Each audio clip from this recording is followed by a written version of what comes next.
And now, the nations of the world, brought to you by Donald Trump. United States, Canada, Mexico, Panama, Haiti, Jamaica, Peru, Republic, Dominican, Cuba, Caribbean, Greenland, El Salvador, 2, Puerto Rico, Colombia, Venezuela, Honduras, Guyana, and still Guatemala, Bolivia, then Argentina, and Ecuador, Chile, Brazil, Costa Rica, Belize, Nicaragua, Bermuda, Bahamas, Tobacco, San Juan, Paraguay, Uruguay, Suriname, and French Guiana, Barbados, and Guam, Norway, and Sweden, and Iceland, and Finland, and Germany, now in one piece. Switzerland, Austria, Czechoslovakia, Italy, Turkey, and Greece, Poland, Romania, Scotland, Albania, Ireland, Russia, Oman, Bulgaria, Saudi Arabia, Hungary, Cyprus, Iraq, and Iran, there, Syria, Lebanon, Israel, Jordan, both Yemen, Kuwait, and Bahrain, the Netherlands, Luxembourg, Belgium, and Portugal, France, England, Denmark, and Spain, India, Pakistan, Burma, Afghanistan, Thailand, Nepal, and Bhutan, Cambodia, Malaysia, then Bangladesh, Asia, and China, Korea, Japan, Mongolia, Laos, and Tibet, Indonesia, the Philippines, Islands, Taiwan, Sri Lanka, New Guinea, Sumatra, New Zealand, and Borneo, and Vietnam, Tunisia, Morocco, Uganda, Angola, Zimbabwe, Djibouti, Botswana, Mozambique, Zambia, Swaziland, Gambia, Guinea, Algeria, Ghana, Burundi, Lesotho, and Malawi. The Spanish Sahara is gone. Nigeria, Chad, Liberia, Egypt, Benin, and Gabon, Tanzania, Somalia, Kenya, and Mali, Sierra Leone, and Algeria, Namibia, Senegal, Libya, Cameroon, Congo, Ethiopia, Guinea, Bissau, Madagascar, Rwanda, Mayor, and Cayman, Hong Kong, Abu Dhabi, Qatar, Yugoslavia, Great Mauritania, Pennsylvania, Monaco, Liechtenstein, Malta, and Palestine, Australia, Sudan.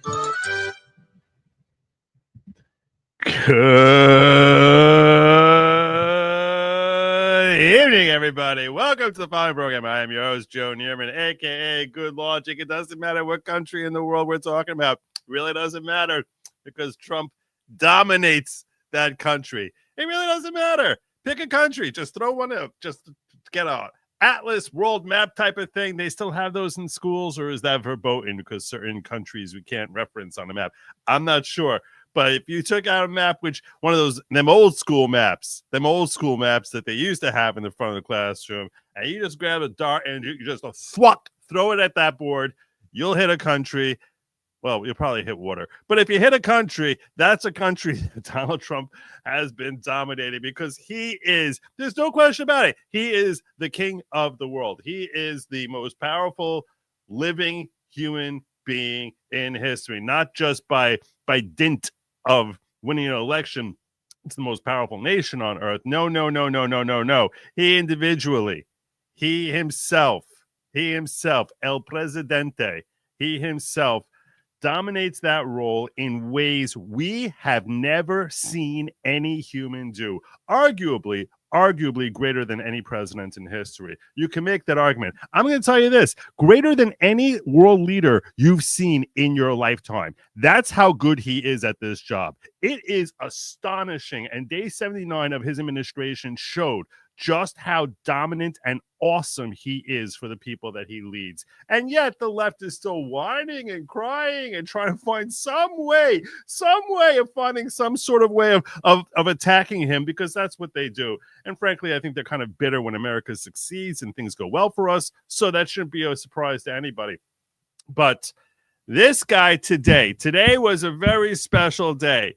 Today was a very special day. He declared Liberation Day last week. I know. And he still says that, hey, that's the key. The key is Liberation Day. Today's a good day, but the key is Liberation Day. But that's what he sees. He knows the game plan. He can't tell us what the game plan is, because if he tells out the game plan, that's like telling your opponent in a chess match, like, oh, okay, ultimately I'm going to be using my black rook to, the rook on the black, or my black knight, the knight on the black bishop. Let's just say white. I'm going to be using this piece to checkmate you. Then they're just going to be working extra hard to take out that piece. It's the stupidest thing. So of course he doesn't lay out his strategies.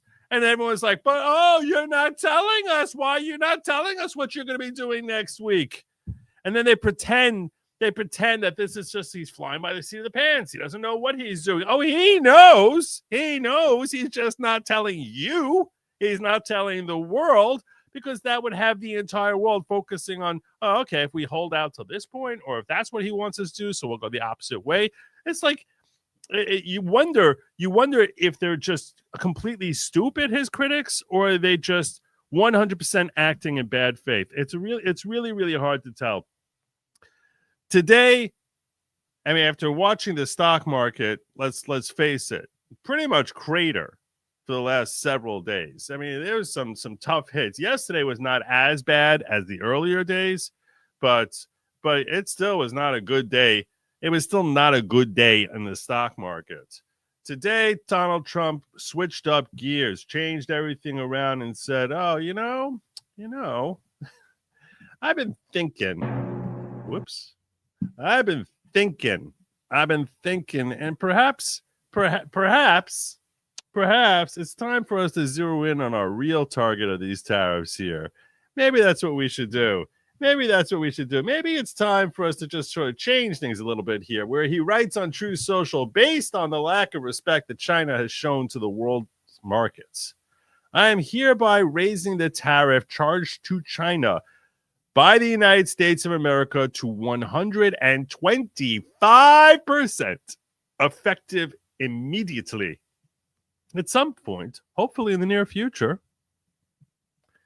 China will realize that the days of ripping off the USA and other countries is no longer sustainable or acceptable. Conversely, and based on the fact that more than 75 countries have called representatives of the United States, including the Department of Commerce, Treasury, and the USTR, to negotiate a solution to the subjects being discussed relative to trade barriers, tariffs, currency manipulation, and non-monetary tariffs, and that these countries have not, at my strongly suggested that they have not retaliated in any way, shape, or form against the United States, I have authorized a 90-day pause. Pause. Not abate, not stopping. Pause. We're going to give you a little pause, some time to sort things over, some time to come bearing tribute to the United States of America and explain to us why we should not be hitting you with the tariffs that we were implementing. A 90-day pause and a substantially lowered reciprocal tariff during this period of 10%, also effective immediately. Thank you for your attention to this matter. Whoa. So the left is like, oh my gosh, you see, he couldn't handle the heat. No, that's not at all what was happening here. Wake up for a sec, because okay, look at the impact here. Let's look at the impact here. Today, stock market today, Dow explodes 3,000 points higher. S&P 500 has best day since 2008. That's right, since you ever heard of Obama. As Trump pauses most reciprocal tariffs. Oh my gosh. So good. U.S. stocks rocketed higher on Wednesday as President Trump announced a 90-day pause on tariffs for most countries, yet at the same time upped increasingly ballooning levies on China. This is how you do it. He's so good at this. He's so good at it. It's crazy. The benchmark S&P 500 GSPC roared up over 9.5%, posting its best day since 2008. The tech-heavy NASDAQ composites rallied a whopping 12% for its second best day on record and its biggest gain since 2001. The Dow Jones Industrial Average was up over 7.5%, or roughly 3,000 points. I've authorized a 90-day pause and a substantially lowered reciprocal tariff in this period of 10%, also effective immediately. Now look at these numbers. Oh my gosh. Asked about the pause later Wednesday, Trump nodded to what he called yippee stock and bond markets as a factor in his decision. He's like, all right, we're not looking to see everyone's portfolios go crashing. That's not the objective here. We're not looking to get everyone all crazy here. I get that. I thought people were jumping a bit out of line, he said. He also seemed to revel in the market's wild upward swing, calling it the biggest day in financial history. Big tech led the rally on Wednesday. NVIDIA soared over 18%, while Tesla added almost 23%. Apple and Meta rallied about 15%. Amazon added 12%. Meanwhile, the benchmark 10-year Treasury yield continued a recent surge, moving up near 4.4% after pairing some gains. China had retaliated on Wednesday in an escalating trade war between the world's two biggest trading partners, which has roiled markets and worries about the broader economic fallout. Beijing said the hike to 84% duties will take effect on Thursday. Trump's abrupt backtrack Wednesday completed a remarkable week of tariff whiplash. Trump's announcement of the so-called reciprocal tariffs stunned markets last week, and massive hikes on Vietnam. I don't know why it stunned anyone. It didn't stun anyone. That's garbage. It didn't stun markets. He was talking about Liberation Day for like at least a month. At least a month. Were you not paying attention? Where were you? And massive hikes in Vietnam, Japan, India, and others went into full effect early Wednesday. The Nasdaq has already entered into a bear market, while the S&P 500 Dow are creeping closer until Wednesday's sharp move higher. Trump had weighed in on the volatile market action just after the open on Wednesday, writing on social media that it's, quote, a great time to buy. So there you go. There you go. Look at that. Unbelievable. Unbelievable. Here is Scott Bessent weighing in on that, a guy who has really started to earn my recognition. Scott Bessent weighing in on this matter. Good, thank you. And we saw the successful negotiating strategy that President Trump implemented a week ago today.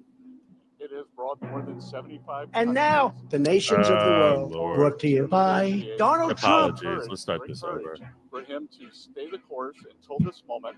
And United States, Canada, Mexico, Panama, Haiti, Jamaica, Peru, Republic, Dominican, Cuba, Caribbean, Greenland, El Salvador, Puerto Rico, Colombia, Venezuela, Honduras, Guyana, and still Guatemala, Bolivia, then Argentina, and Ecuador, Chile. Oh, I know what that is. That was my own thing. That was my own thing. I apologize for that. Let's start this over again. Let's start over with Mr. Scott Bessent, Treasury Secretary Scott Bessent. Good, thank you. And we saw the successful negotiating strategy that President Trump implemented a week ago today. It has brought more than 75 countries forward to negotiate. It took great courage for him to stay the course until this moment.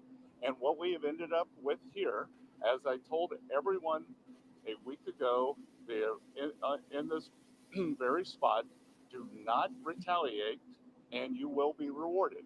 So every country in the world who wants to come and negotiate, we are willing to hear you. We're going to go down to a 10% baseline tariff for them, and China will be raised to 125 due to their insistence on escalation. Unbelievable.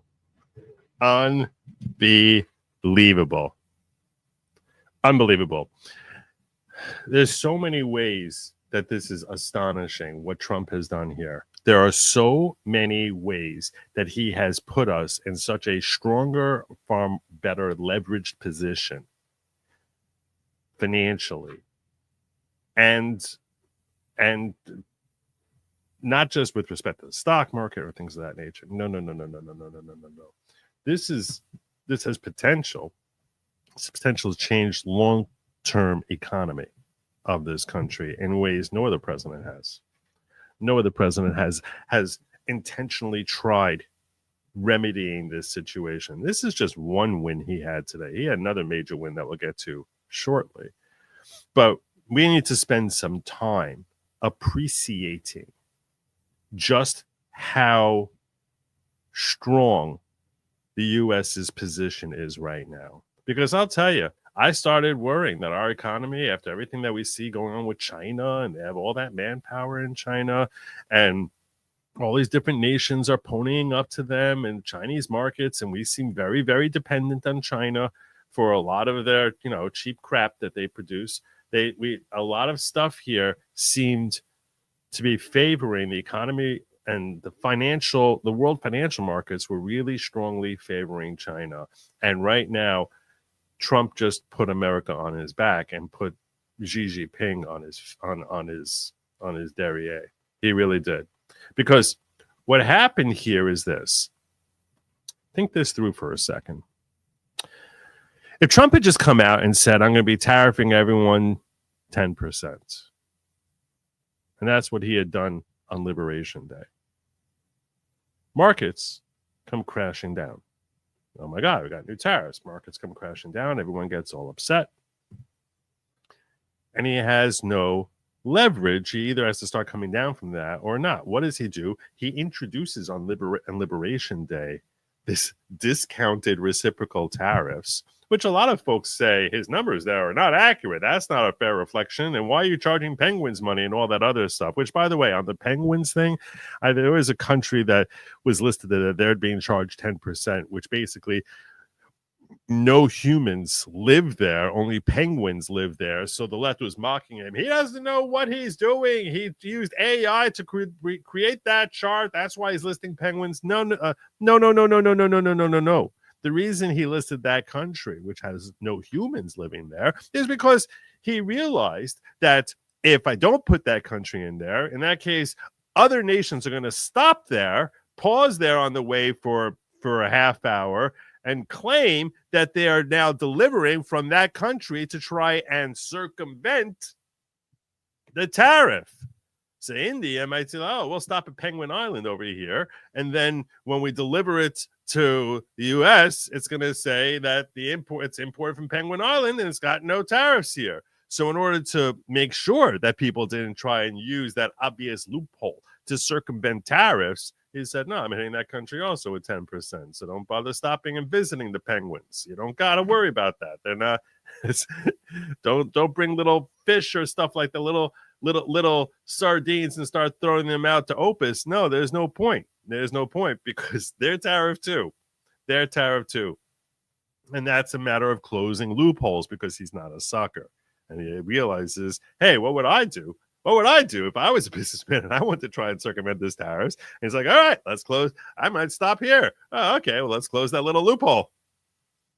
So, but the moronic people, far less intelligent than he is, or completely disingenuous because they should have realized this too, and they did realize it, but they're just trying to find some way of attacking him, who started claiming, oh, yeah, he's going after Penguin Island because he doesn't know what he's doing, are either far stupider than he is, or they're just flat out liars. There's no third option. That's it. Those are your two options.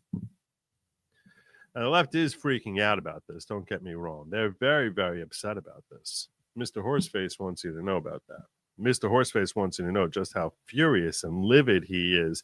And he unleashed on Jameson Greer, who's Trump's trade chief, unleashed on him, who was appearing before a House committee earlier today. And we need to see just how angry the left is. So angry. Oh, my God. They're so angry. They were gleeful watching the stock market plunge because they don't care about you. They don't care about America's well-being. They are perfectly happy to watch the ship sink as long as they can pin it on Donald Trump. Perfectly happy. They have absolutely no problems with that whatsoever. And that's why you saw even Tim Walz. He's gleefully saying he's so excited about one of America's strongest companies, Tesla, and seeing their stock market tank. Because even though his own state had invested in Tesla, he don't care. He don't care. At the end of the day, as long as it reflects poorly on Trump or anyone in Trump's circle, totally worth it. Let's all go broke. We're perfectly happy to go broke. They are burying this. This Democratic Party is on life support. They are so pathetic. And America is seeing it firsthand. So here is Mr. Horseface coming out here. Let me check some of these super chats first. I would love to see Biden say all those countries. He probably came to USA. Thank you for the mostly not a cult fee. I appreciate that. What about midterms or anything else? Just win. So much winning. The rest will take care of itself. He is fearless and awesome. And awesome. Let's bear in mind, and I'll get into later, after I finish going through his wins today, I'm going to go into why it is that he is definitively the greatest president you've ever seen. And it's not even close. When people want to talk to me, I mean, you as far as looking at all-time phenomenal presidents, you'll see that I have a ironclad case in support of that. No matter what they agreed to, the 10% baseline needs to stay. It should be 0% for 0%. Otherwise, you're taking away part of the incentive in company coming back to the U.S. I'm going to get into the whole baseline and stuff like that. First, let's hear the left freaking out for a little bit here. Here is this horseface guy. Are you aware that the tariffs have been paused? I am, yes. When were you? This guy who's sitting here, what's his name? Jameson Greer, Stephen Horsford, about to lose it. Jameson Greer is Trump's trade chief. He's losing it, this guy. You made aware of that? Well, I understood the decision was made a few minutes ago. It's Sitting here, under discussion. Sitting here under discussion. So did you know that that this was under discussion, and why did you not include that as part of your opening remarks? So typically what I don't do is divulge the contents of my discussions. What are the details? I typically don't tell everyone about private conversations I have with the President of the United States. It's like, obviously, why didn't you come out and tell us what your private conversations with Trump? It's unbelievable. He's so stupid. Of the pause. Well, my understanding is that because so many countries have decided not to retaliate, we're going to have about 90 days. No, excuse me. China increased their tariffs on the United States. Trump blinked. Blinked? What does that mean? What's the blink, sir? What's the blink, sir? Oh, I like this guy, Jameson Greer. I like him so much. I never seen him or heard of him before today, but I gotta tell you right now, just like he's like Trump blinked. How? And he's like, what's the blink, sir? For those, if you know,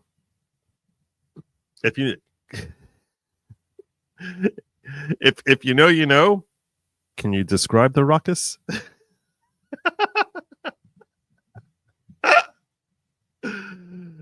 If you know, you know. China increased their tariffs on the United States. Trump blinked. What's the blink, sir? What do you know about this pause? What are the details of it? I got no answer on that. Well, the details, as I understand it, is that China continues to retaliate. Other countries didn't retaliate. The president 2 or 3 days ago said we wanted to negotiate with those countries that asked for meetings. That's what we're doing. What are the We've had details? discussions. How long is the pause? How many days? How many weeks? I understand it's 90 days. I haven't spoken to the president since I've So been in the this trade hearing. representative hasn't spoken to the president of the United States about a global reordering of trade. Yes, I have. And I've just yet been in the he's- hearing with you, sir. But yet he announced it on a tweet. So what, he has to wait for me to get out before he's going to act? This is the stupidest thing. This is so stupid. He's so desperate because everyone knew that as soon as he dialed back the tariffs, even just a little bit, it was going to send the market surging. So, and the one thing they've been hanging their hat on is, look at the market. We're so excited about the market crashing. We're so excited. It's all Trump's fault that the markets are crashing and prices are going to go up. They were so excited.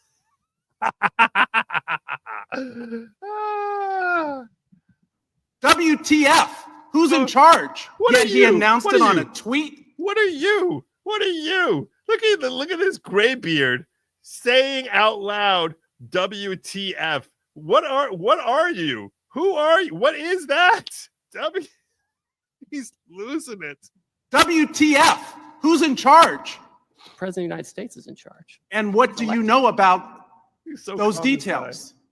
Well, as I mentioned, It looks like your boss just pulled the rug out from under you and paused the tariffs, the taxes on the American people. Okay, tariffs are not taxes on the American people, first and foremost. No. That's something that people love to claim, which is a fallacy. It's not true. It's not a tax on the people.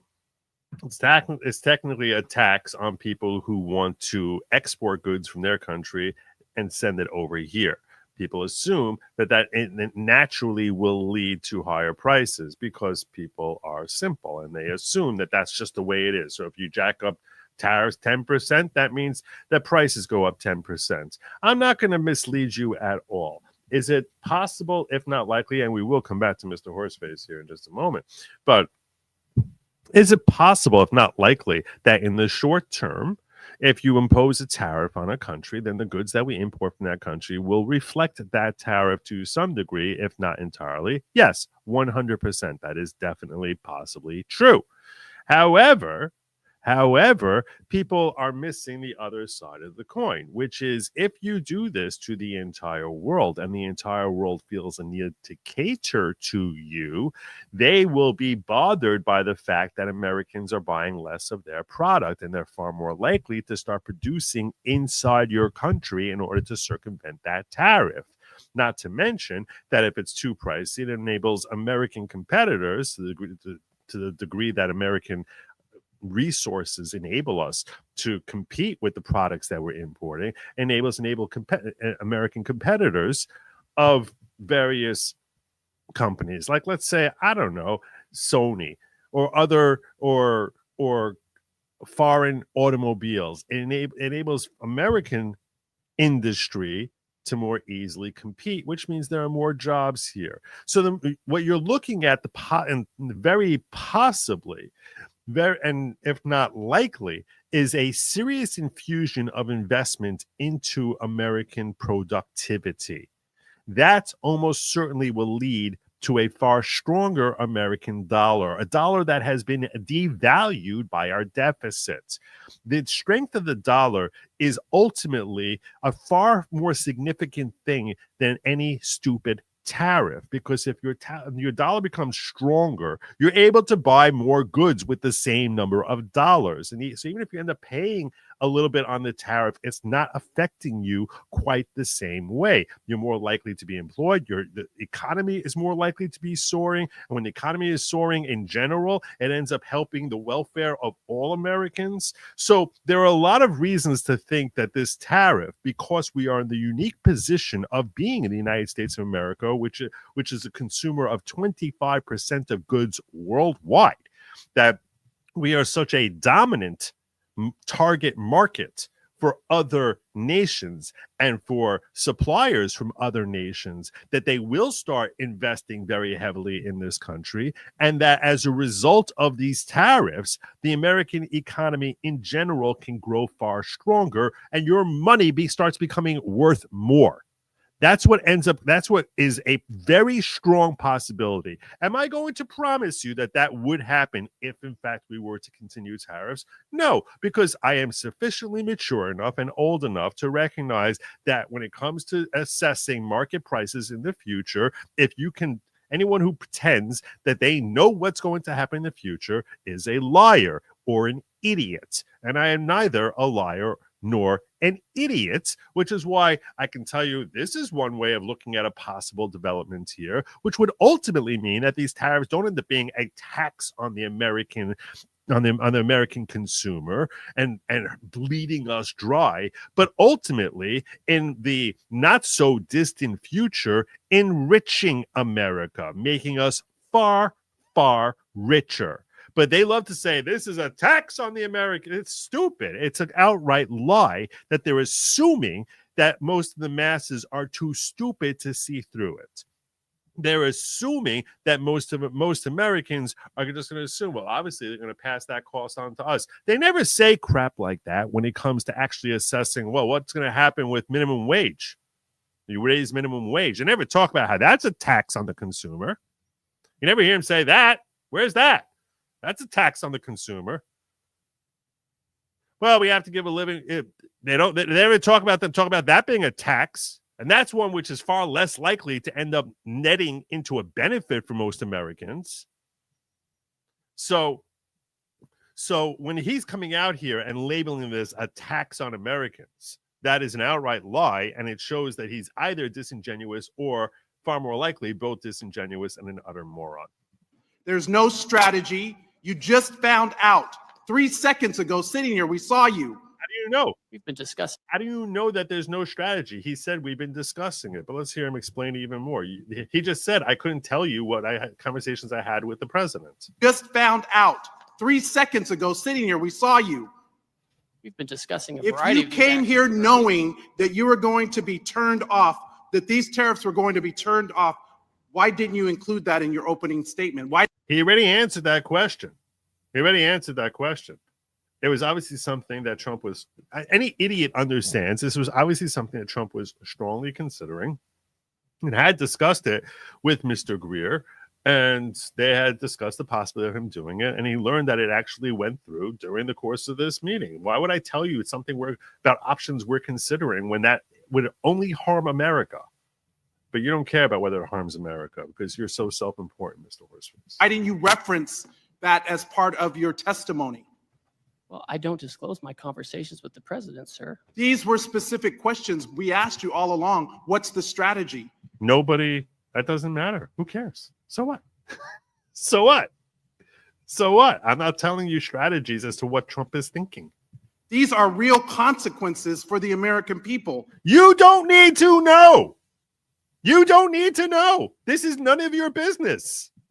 And small businesses. I had a group of small businesses in my office earlier today talking about the impacts of these tariffs on aluminum and steel.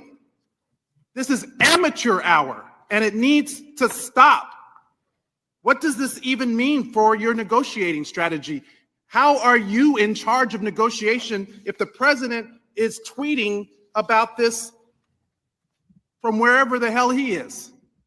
The president was elected and he runs the trade policy, and I advise him and execute his Who trade executes policy. the trade policy? I execute the trade Did you policy. know The that president. this was happening? We have been discussing all kinds of. And there's another options. member of the cabinet, Bessent, who just canceled coming to the Hill to avoid talking about the market because it's in turmoil. This in just days, because there was no strategy, there was no plan. The president chose to take actions that he didn't even have the authority to take. He's put our economy in disarray and near collapse. We have small businesses and Americans who are concerned about their well-being, people's retirement, people's 529 accounts. So angry. He's so angry. He's throwing out the W2Fs. Why would he be telling you any of this? Why would anyone be telling you any of this? You're an idiot. Why would anyone be telling you this? Are we supposed to tell you, like, if we're ever, God forbid, at war? We're supposed to tell you. We're supposed to tell you which beaches of France we're supposed to land on before we actually go in there? Idiot. Went down because of this administration. They went down for 10 seconds. Who cares? That's what the economy goes up and down all the time. Now it actually went up and down for a beneficial reason to America. People that are planning to send their kids to college this fall. So what? People who are retiring whose benefits have declined. Is this market manipulation? No. Why not? Because he's not trying to manipulate the markets. He's trying to get these countries in line, obviously. If it was a plan, if it was always the plan, how is this not market manipulation? How are you elected as a member of the House? That's a better question. How did you get elected? Because this is the stupidest question in the world. It is exactly what Trump said it is, a way of getting better trading deals with other countries. Now, if there's a ramification that the markets get affected by it, well, that's not shocking, but that's not doing this for the purposes of manipulating the market. It's not market manipulation, sir. Well, then what is it? Because it sure is not a strategy. We're trying to reset the global trade system. You're That has offshored, and all of our and factories. what has that done? Offshored all of How our have you jobs. done? How have you achieved any of that? He's already. It's pretty clear. They all come running to us. That's how. But to enact enormous harm on the American people, which was our concern from the very beginning. That was never your concern. The American people have never, ever been your concern. Never, ever. Tariffs are a tool. It can be used in the appropriate way to protect. He's so desperate for a viral moment that the left to be like, yay, you go get that Trump guy. You go get him. You go get him, Mr. Horsford. You go get him. U.S. jobs and small businesses. But that's not what this does. So if it's not market manipulation, what is it? He just told you. Who's benefiting? He starts answering and then you cut him off. What billionaire just got richer? Obviously. If it's a billionaire who got richer and we actually go through the numbers, chances are very high it was a Democrat. And all the while, there are not even any Republicans left in this hearing. They all left because they don't even want to defend this. But meanwhile, the speaker is rushing to the floor to pass a budget reconciliation to screw America by passing the biggest tax cut in history on the backs of the American people. WTF! Please give me a viral moment. I'm even going to say WTF. I'm going to say it twice. I'm going to say it twice. Please give me a viral moment. Oh, for the love of God, please, please, please. Nobody ever heard of me. I need them to hear of me. We don't have many of these house trade meetings. We don't have many of them. I need someone. I'm going to throw out WTF twice. I'm going to go banging the table. I'm going to talk about how I'm worried about the American people and nanas and abuelas who are losing their 529s. I'm going to go on and on here. Just give me my freaking viral moment. Even though nothing I'm saying makes any sense, and every time I ask you a question, you start answering it, I'll cut you off. Who's in charge? Because it sure doesn't look like it's the trade representative. You just got the rug pulled out from under you. How's it pulled out from under him? He said we had conversations about it. Ultimately, it's Trump's decision. Greer handled this guy expertly, really, really well. Very, very well. I wish I could feel some empathy. Empathy? No one, he's not looking for your empathy or your sympathy. He's not looking for any pathology from you. No pathy, no pathology at all. No one's seeking that from you, brother. But the empathy I have is for the American people. The American people don't need your empathy either. Trust me. As the representative of the American people, I'm telling you, we don't want your empathy. I'm a representative. I'm representing the American people. Okay, I'm a guy out there who has some people listen to him sometimes, and I'm speaking for the American people right now when I say none of us need your freaking empathy. Whose very well-being and livelihoods are being affected. This is not a game. This is real life. I yield back. And you're about to be exposed for being completely full of crap in some of the stuff you said after you yield back. The record reflect that there's more Republicans in this chamber than there are Democrats currently in this committee. Where he said they all fled, all the Republicans were so embarrassed by this, they ran out of the room. There's actually more Republicans in the room right now than Democrats. Room. There's 6 of us. There's 5 of you. So let's make sure we get the facts right. I appreciate the president did not blink on China, as was said earlier, and it needs to be corrected in the record. In fact, he increased China by 125%. Would you yield, Mr. So basically, everything you said there was silly and grandstanding on lies. Mr. Chairman, I do not. Yield? Can we have a colloquy? No. We don't want to talk about the trade policy here in the trade committee. This is our jurisdiction. Your time has expired, and I'm more than happy to talk to you. I asked if you would yield. And I said no. Because you don't want to defend the policy or the strategy. See, he wants to be kicked out. See, I need my viral moment. Kick me out. Kick me out. What does Mr. Smith do here? Mr. Yakum, you're recognized. Thank you. I'm just going to ignore you. There you go. Just going to ignore you. Oh, my gosh. They are screaming. They're not happy. Not happy people at all. No, no, no. The radio saying Ross Perot predicted our situation like Nostradamus, and everyone said he was wrong. Tariffs are unfortunately the only solution at this point. Yep. And I'll tell you right now, I really think that they're ultimately going to help us become a lot richer. And yeah, it might be a little bit tighter in the short term. That could certainly happen. Might be a little tighter. That's okay.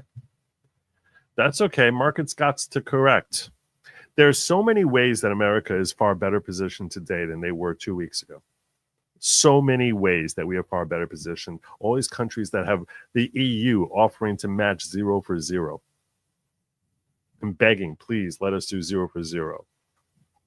You think that's not helping? Assume Trump would accept that. You think that didn't just benefit Americans? That all of a sudden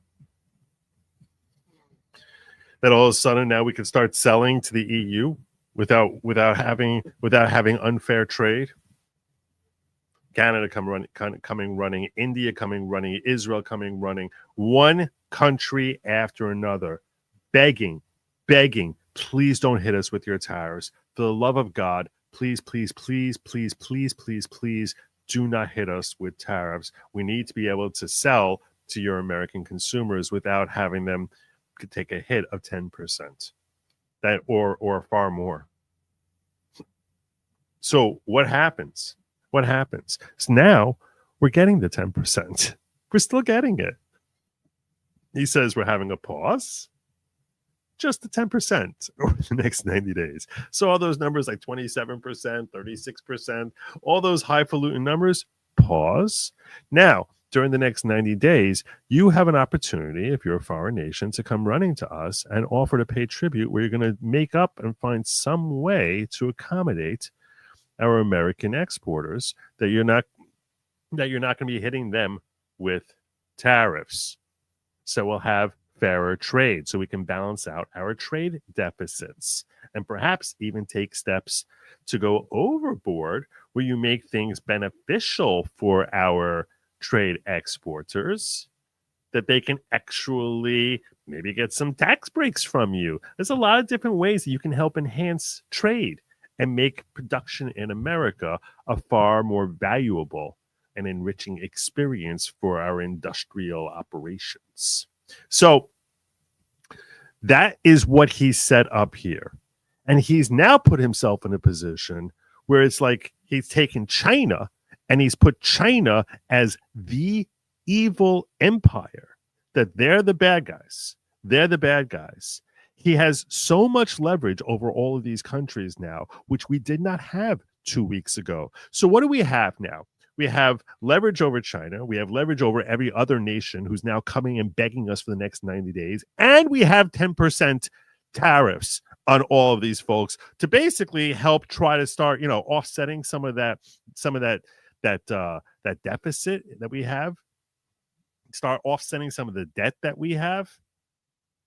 So all of this, and if he had just done this from the get-go, what would have happened is the markets would have crashed. If he had just said it from a week ago, he had said 125% on China, 10% across the board for everyone. All you would have had is market crashing and everyone's saying how terrible this is. Now he looks like, okay, I came down a little harsh on you. We're going to have a pause. You all come running to me and try negotiating down. Try see if you'll get us under 10%. Maybe you will, maybe you won't. In the meanwhile, now he bakes into the pie that 10% is normal. 10% is the way things are. That even when we're on a pause, it's still 10%. We're still getting the 10%. We're getting our cut. No. We're getting our cut. And despite us getting our cut, markets are sorry. Think about that for just a second. Normally, if the government says we're taking a cut off the top with respect to all these exports that you're going to see come out of our country here on our automobile industry, on our every manufacturer, they're going to be that if you're gonna see that when they're buying products from other countries, that they're gonna have to pay 10% more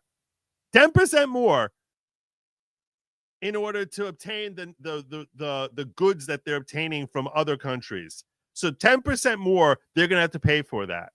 And the markets are soaring. Way better than they were a week ago. We're on an upswing now. Like it's just unbelievable. This guy, he's like a brilliant composer. It's what he is. He's like it's crazy. It's crazy. And here's a suggestion. I want to read with you a thread with a suggestion, which I think is a really intriguing suggestion as to what Trump is in a position to do now. And we're going to talk about the viability of this suggestion as far as the next master move that Trump can do now that he's leveraged us into this position. And it's brought by this guy. I don't know who he is. I stumbled on him today, named Forsaken Ghost. And this is what he was suggesting: a master move that President Trump could pull to finish the tariffs back and forth with China once and for all. And this is how we can dominate China. Imagine President Trump stepping up to a podium and dropping this bombshell. Quote, any country willing to match our tariffs on China gets zero tariffs with the U.S. or reciprocal rates, plus a spot on our preferred trading partners list. And he's going to explain what that is shortly. Bold move, right? Here's why it could work. First, zero tariffs between the U.S. and matching country. Picture this: no barriers, just free-flowing goods. U.S. consumers get cheaper imports, and our exporters tap new markets without the tax hits. It's win-win that boosts trade volume and strengthens ties. Look at the USMCA. When tariffs dropped to zero on most goods with Canada and Mexico, trade jumped 25% in 5 years. That's real cash for businesses and jobs. Now, reciprocal tariffs could be just as good too. Say a country slaps a matching tariff on China to match ours, but only a 10% tariff on American goods. They get our 10% rate back, or zero if they play ball fully. It's fair, keeps everyone honest, and levels the field. Economists call this tariff symmetry. It worked in the 1980s when Reagan pushed Japan to mirror our trade rules. Exports balanced out, and we saw more U.S. goods flowing east. The preferred trading partner tag, that's the carrot. Countries on the list get VIP treatment, streamlined customs, priority in trade deals, maybe even tax breaks for joint ventures. It's an incentive to align with us against China's overreach. Look at South Korea. Since the 2012 trade deal, they've climbed our partner ranks, and their exports to us grew 50%. They're investing here too. Remember Samsung's $17 billion Texas plant? Here's the kicker: this could lure companies home. A country like Vietnam matches our China tariffs, joins the club, and suddenly the U.S. trade costs drop. American firms might say, why build there when we can make it in Ohio with no tariffs to worry about? Pair that with tax credits like the one Biden was already dangling some with some BS 40% for clean tech and math flips in our favor. Manufacturing jobs could boom stateside. Trump could pitch this as a masterstroke: reward allies, punish rivals, and bring jobs back. It's a way of punishing China. It's a way of bringing China to heel. Where you're basically saying, the entire country, it's us leading the entire country, the entire globe against China. It's not charity, it's strategy. Countries would line up to ditch China's cheap junk and unfair policies and join ours. Global trade would shift, and the U.S. could come out stronger than ever. He lists here his sources. I think it's such an intriguing idea. I kept saying when it came to the war with Ukraine, I said, hey, look, best thing we can do when we saw the Red Army amassing on the troops of Ukraine is let's work a financial deal with Russia right now. They want their pipeline to run through Ukraine. Let's work a deal. We can get a little taste of it. Work a deal. Just work it through. Make it a financial deal. Russia needs its money. They're desperate. And instead, we said, let's fuel more merchants of death. Let's just fuel more and more merchants of death. Let's just do it. Let's just build up, and the neocons going crazy. Yahoo! Let's go to war. Basically, riding bombs, dropping out of airplanes, all excited about all the money we're spending on armaments. And don't worry, the money's coming back to America because they're buying American arms. That doesn't help you with the price of milk. It doesn't help you with the price of milk. So, yeah. This is a way to actually get the entire world to focus their economies on investing in America and turning against China. It's like, you want to deal with us? You want to deal with China? I think it's a really creative idea.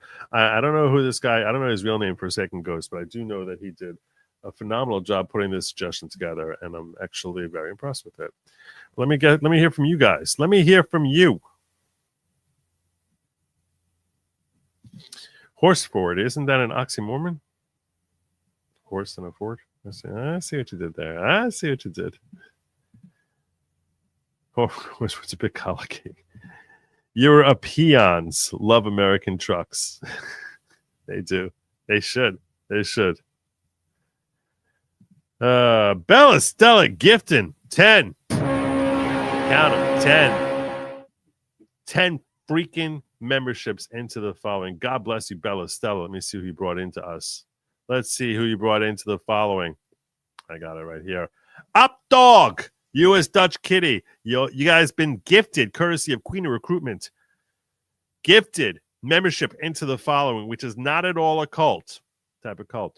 Purple AJ 1331, you too were gifted. It's true. It's true. These are facts. Facts. Bam Bam, Distracted C, Tia Marie, Mamasaurus Rex, Lisa Danielle, and Kess. Oh, as well as Doug. How did I almost miss Doug? I almost missed Doug. That would have been terrible. Doug, I hope you and the other 9 of you who were gifted, courtesy of the Queen of Recruitment, Bella Stella, as a full membership into the following. Please extend your gratitude and courtesies to her because she's very, very generous, kind, awesome supporter of the show. And please bear in mind that yours truly is not the leader of the following. I'm just the host. I'm a guy sitting here on camera who's trying to figure out, where's my cell phone? That's not plugged in. Because it should have been plugged in. But I'm the one who sits behind the camera and can't go get my cell phone to make sure it's charging while I'm sitting here doing my show. And yeah, no one heard that. I got all these people in the house tonight and none of them heard it. And I need that. Give me 1 second. Let's see if we can remedy that real quick.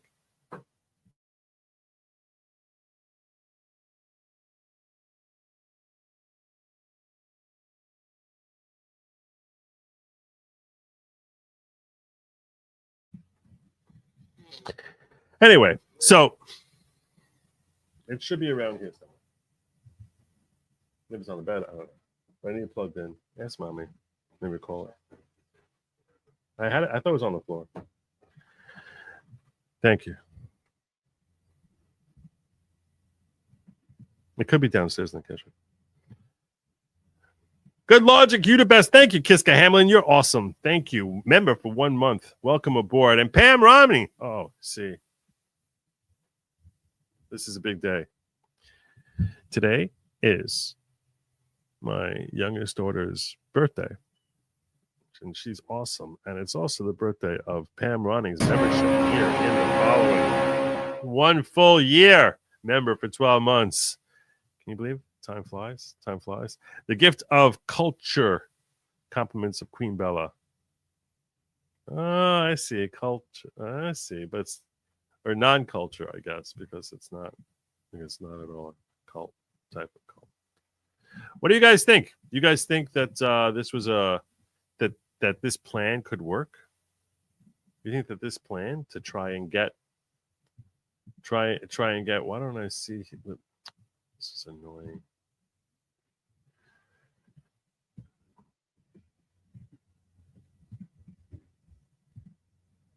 Do you think that this plan of getting the entire world to turn on China could work?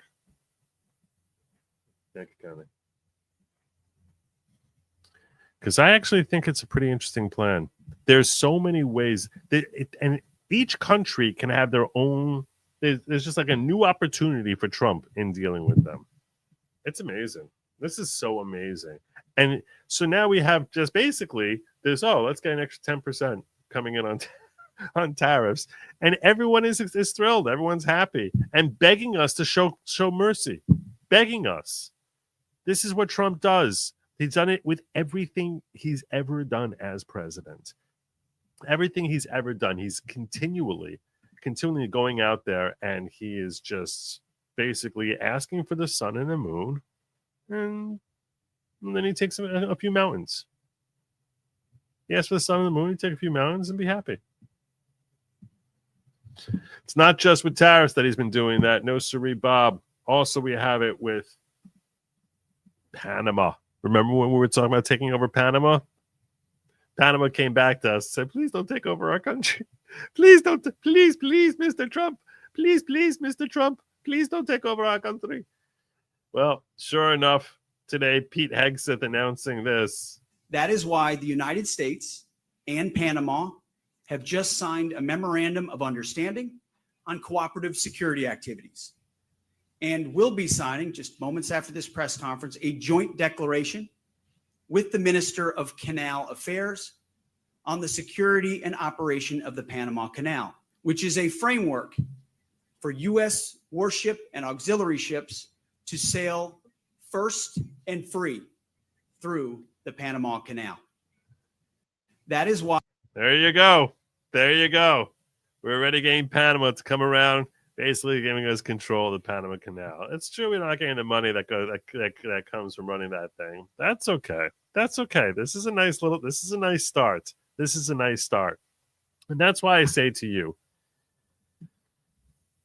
I'm not speaking hyperbolically when I tell you that Trump is the greatest president that certainly we've had in living memory.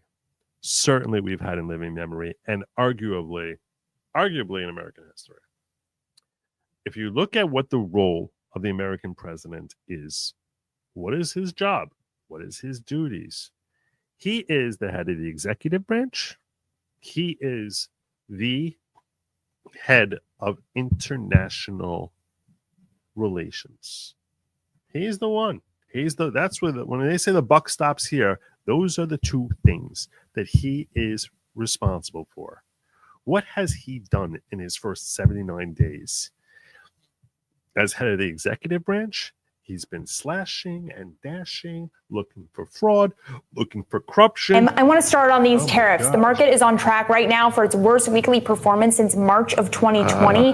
How do you continue to be an advocate for these tariffs, given the... So,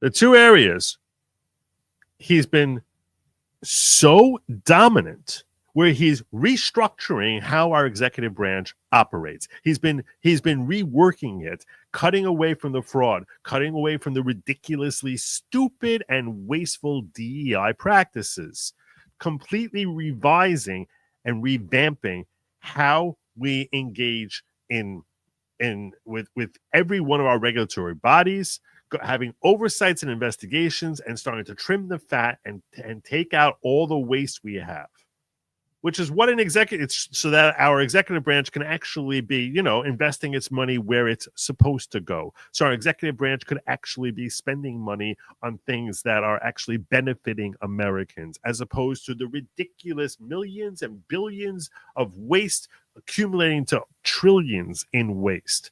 And he has been slashing and slashing and slashing to ensure that he gets rid of as much as possible, to get rid of the deep state, to get rid of all the people who are looking to waste more money, all the people who are looking to have kickbacks to their friends and themselves. He is slashing our executive branch. And when it comes to international affairs, not only is he a man of complete peace, a man who doesn't start new wars. He doesn't start wars. He ends them. But he even gets these countries all around the world to come begging at our doorstep, to give him literally paying tribute to the United States of America and to him individually, obviously also, but begging that they're going to bend over backwards to find ways to accommodate our economy, find ways to make our economy better. That's what this president has done. So all he does is bring peace and prosperity. Tell me which leader of any country in the last century has done a better job at fulfilling his duties than that. In both areas which are under his charge. The two areas, as far as running the executive branch and as far as making sure that our international relationships are as healthy and as safe and secure and as prosperous as possible. There is absolutely no human on earth who could have done what this guy has done in 4 years, much less in the 79 days he's been in office. And there's no human in our history who has been as effective and dominant in how he deals with the world and understands how people think, understands how people react, and has basically orchestrated how our government is running in a way that is as remarkably on point, and every day getting better and better and better and better and better. This is just the start. We have 3 years and 10 months left. 3 years and 9.5 months left of this amazing world leader. I'm telling you now, better than any world leader, certainly since World War II. It's just remarkable. It's just remarkable. And we need to appreciate it. We need to appreciate him, because this is not a normal type of. The left loves say this is not normal. This is not normal. They're right. It is not normal. It is not normal to have a leader who is as good at doing this job as we happen to be blessed with having right now. Tell me the name of the person who's a better world leader. I want to know. Tell me the name of the president who there's anyone who alive who remembers them in office. And I'll tell you something else. You're going to struggle to find any president who did that job of running the executive branch and international affairs as effectively as Trump has throughout American history in the last quarter millennia. You're going to struggle. You're going to struggle to find it.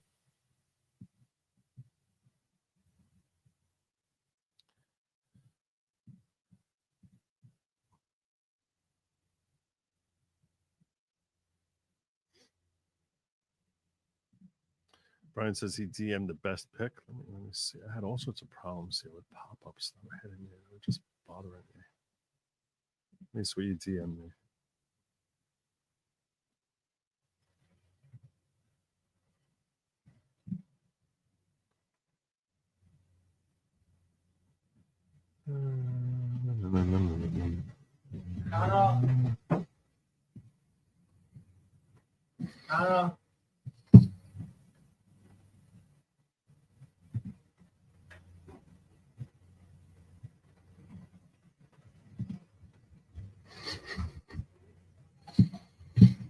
Yeah, it's from a movie, and I had the visual of this.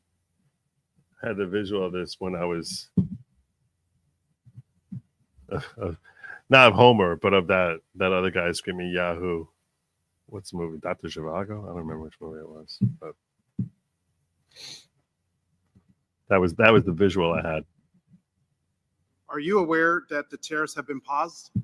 I am. Yes. Lord. When I am so tired of Google Chrome doing this. What is happening outside my house?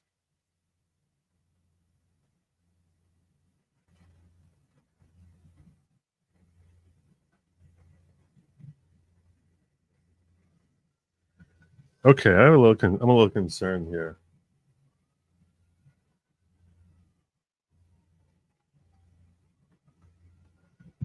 Hold on one second. There's like a ton of police outside my house. One moment.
Okay, so I'm not being swatted, which is what I thought was happening when I got up.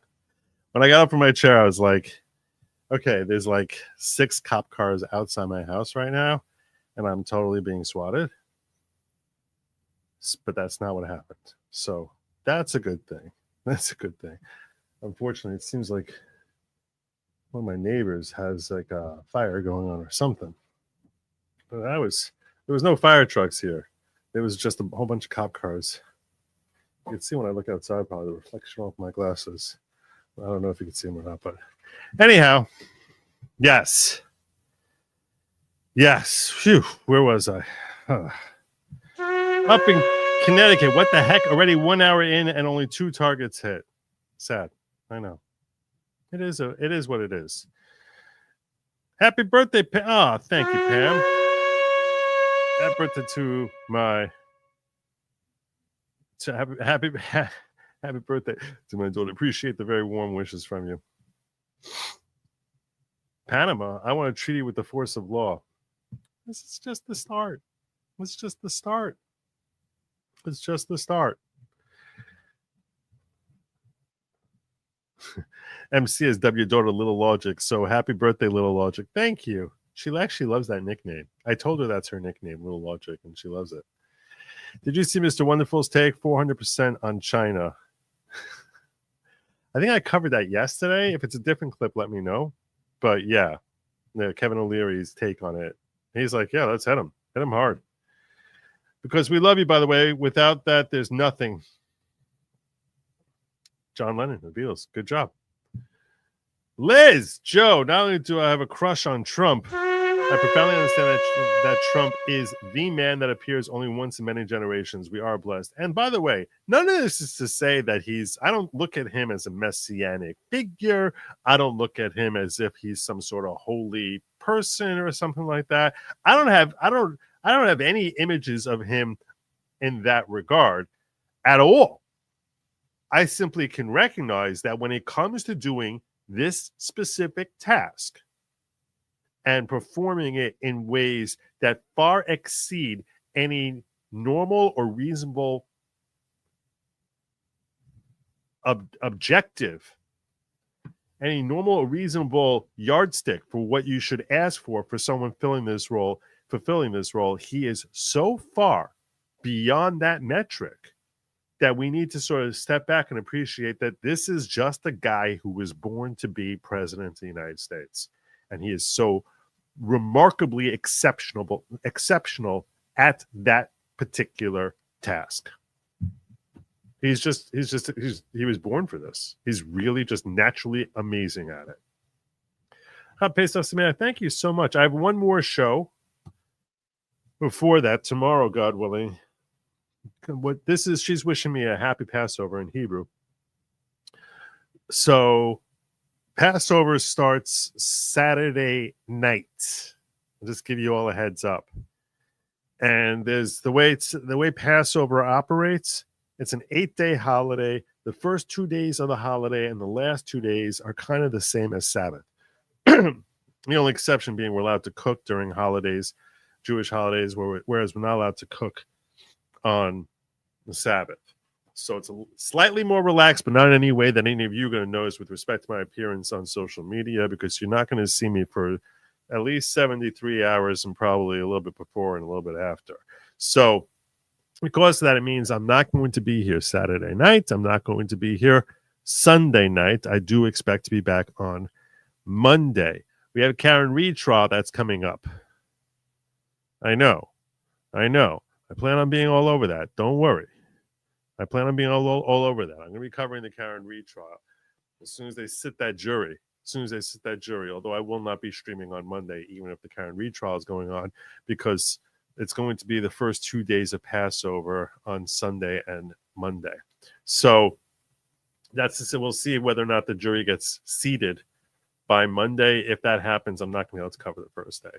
But those of you who are observing Passover, I hope you have a happy and blessed Passover. Those of you who are observing Easter, I hope you have a happy and blessed Easter. And any other religions, they probably made stuff up. So, which I don't know what to tell you. I don't know what to tell you. We don't have a Kwanzaa for April yet. That's probably a good thing. Barrett Boy says, candidate for best president, John Hancock, Continental Congress, signed Declaration of Independence and facilitated war efforts to independence. But that wasn't president. He was not a president. So that doesn't count. We're not counting that. Please. Please. Let's get this here. So quiet the chamber. Okay. All right. So there you go. But that's why I think I don't exaggerate. I'm not exaggerating when I say this. That he is just the most amazing president.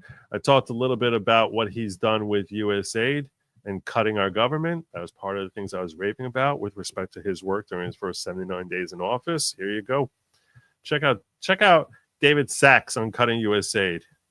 Check out what David Sachs says about this. We knew the U.S. government runs a $2 trillion deficit every year. We're in debt almost $40 trillion.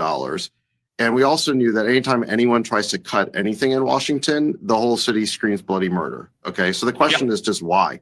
Well, now we know. The money is all going to them. It's like round tripping to them. Yep. New York Times, getting paid. Politico, getting paid. Bill Kristol, perennial warmonger, getting paid. Ukraine, Billy. I didn't even realize that Bill Kristol was getting paid. For you, the deep state is preferable because you're listed as the president of Defending Democracy, which is an indirect beneficiary of USA through Rockefeller Philanthropy Advisors. You're exposed. Dang. Data Republican getting him. Hey, Ukraine getting paid. Like 11 out of 12 publications, Ukraine getting paid. Incredible. Viktor Orban, who's the prime minister of Hungary, was saying that he's very popular in Hungary. His political opposition funded by USAID. In Poland, Orban is based. He's really based. They don't like him. The deep state does not like Orban, so that's why they're funding his opponents. Left-wing political opposition funded by USAID, and on and on it goes. BBC. You wonder why everyone in the UK is so yeah. Like I couldn't believe the BBC is getting paid. Every left-wing organization in the world seems to be getting paid by this slush fund at USAID, which disperses about $50 billion a year. That's $1 billion a week. That's actually a lot of money. And so it makes you wonder, the left in general tries to portray itself as a movement of the people, that it's grassroots. This is the exact opposite. This is AstroTurf. This is basically money coming from the top down out of Washington to fund all of these groups, maybe not even in the United States, like all over the world. So it makes you wonder, what is the real level of local support for these left-wing policies all over the world? They're crumbling.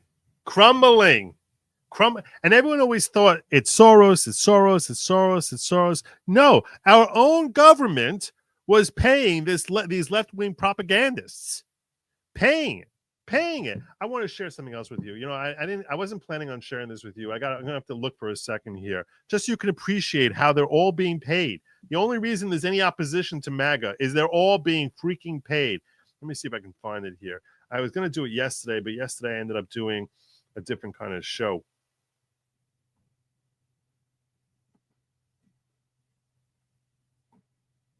There it is.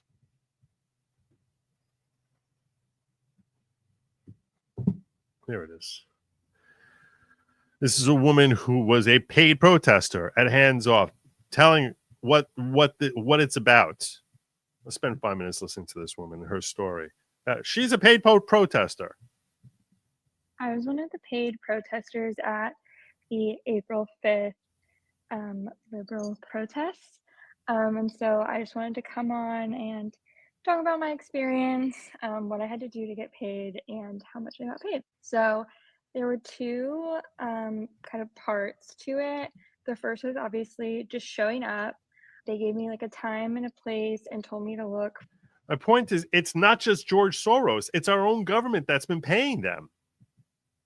For a girl with blue hair and a nose ring, which I thought would be really hard because I thought everyone was gonna look like that. But luckily she was the only one. It was really easy to find her.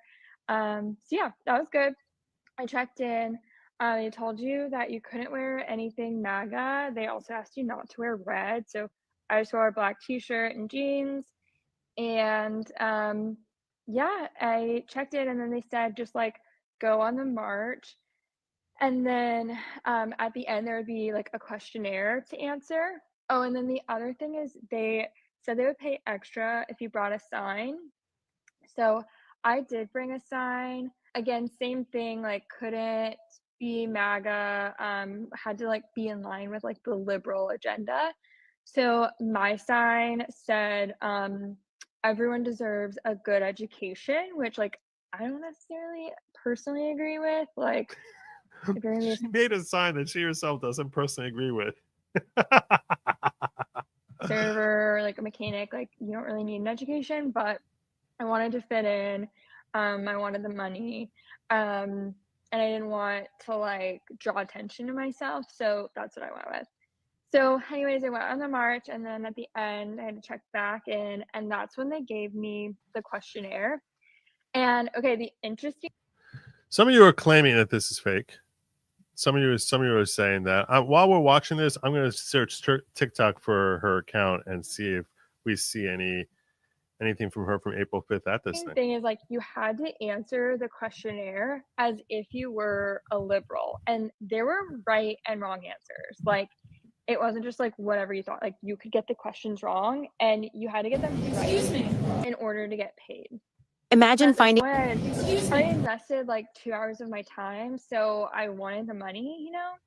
So the first question, for example, was why do Republicans want more women to stay home and not work and not have jobs?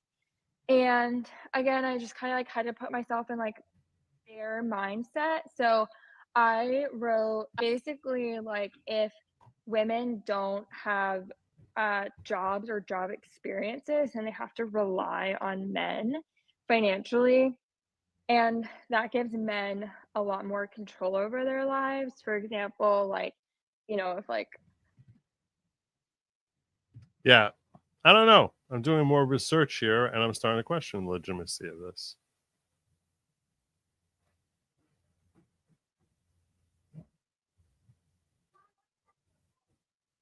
So I am gonna pause in sharing this because I don't want to give information that may be inaccurate. So some of you are saying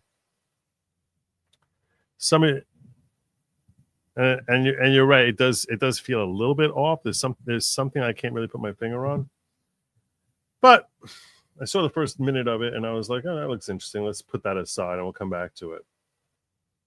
So there you go. When we were just talking about US aid and how the left is actually struggling. I was like, oh, let's pull up this thing that I saw yesterday.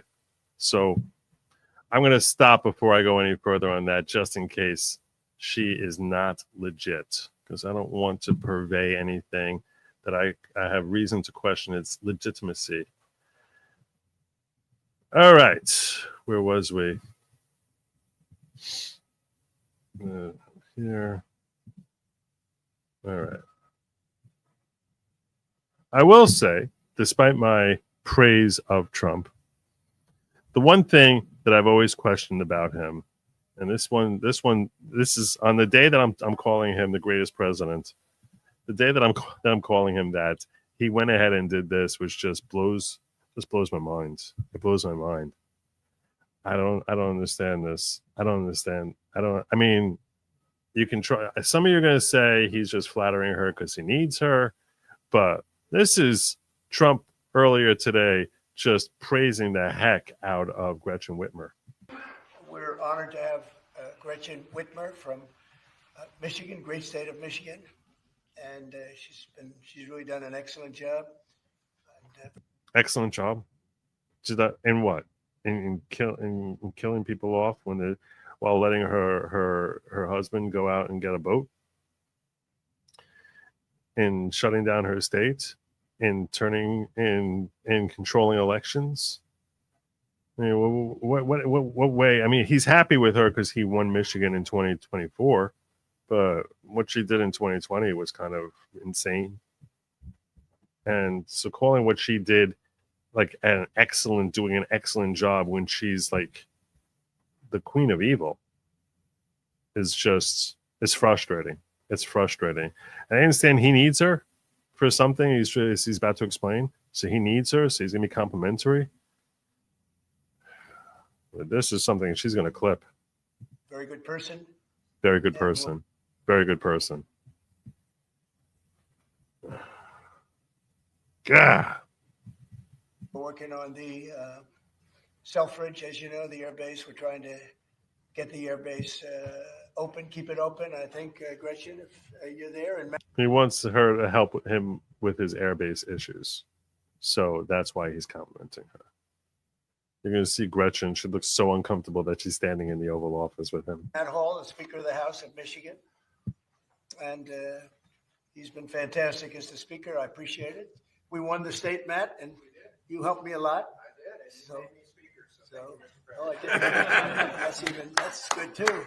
And Gretchen, I think everybody knows. So we're working on that very hard. We all do know Gretchen. We know her all too well. She's the most corrupt, vile, evil individual. And I think we'll come home with a winner for Michigan, okay? I just spoke with the Secretary of Defense. Sometimes we call him the Secretary of War. It used to be called the Secretary of War. They changed it when we became a little bit politically correct. But I think we're in great shape. We're going to be in great shape. So thank you very much for being here. Thank you very much, Matt. Congratulations. Great job.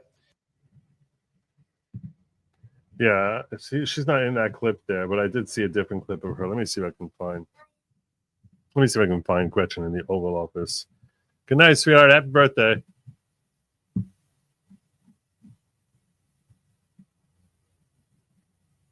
Yeah. Let me see if I can find it. But she looks like she's about to fall through the earth, and the camera's on her.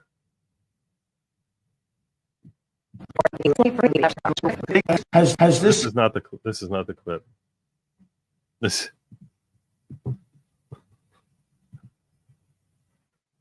Oh my God, that's her in the Oval Office. Here's her interacting with Trump. Gotten into any of the other lakes yet? Because you would think it would be pretty easy because they're all sort of connected. Governor? It's why we're working so hard to make sure that, we work with the Army Corps and erect a barrier so that the Asian carp can't get into Lake Michigan. It'll devastate the ecosystem, the economy, tourism, and it's 20% of the world's fresh waters in the Great Lakes, Mr. President, which I don't think she believes anything words that come out of her mouth. is why it's so important that as a nation, we protect the pristine waters. Yep. And, all of a sudden, I assume the lakes are all interconnected, right? Yeah. So at some point, they're going to be in the other lakes. And so we're going to work hard on that. I spoke with, has this gotten into? So there you go. She did look a little bit like Caitlyn there. She did. I see a little bit of the Nina Jankowicz also. She's so vile. Can't stand that woman. The idea of him complimenting her publicly. Make it easier to interpret this question. I don't know what you mean by that, Paolo. Not sure what you mean by that. Yeah. Anyhow.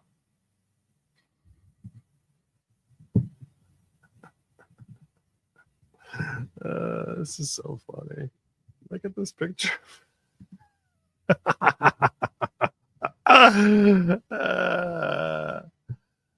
She looks like her skin is on fire. She looks like it's on fire. It's hilarious. All right. What do we have next here? What do I have next for you? Oh yeah, one more thing that Donald Trump did before we start moving on to other things. We'll round out with this. Another reason why you should love Donald Trump. Breaking news, we pulled all non-essential funding from the Department of Corrections in Maine because they were allowing a man in a woman's prison, a giant 6'1", 245-pound guy who committed a double murder with a knife, stabbed his parents to death and the family dog, and he identified as a woman. So they were letting him be housed in a female prison, no longer. Unbelievable. Unbelievable. You know this is going to be a lawsuit. You know this is going to be a lawsuit. You know it, right? And this is going to be a big one. They're pulling funding from the Maine Department of Corrections because they put this dude in a women's prison. This is going to be a massive lawsuit. We will pull your funding. We will protect women in prison. We will protect women in sports. We will protect women throughout this country. No more of that. Unbelievable. Should we try to find that guy? We did last night Should we try to find that guy? Like a picture of the guy? Let me see if I can. I didn't think to look for that. Let me see if I can find a picture of him. Let's see if we can dig that up.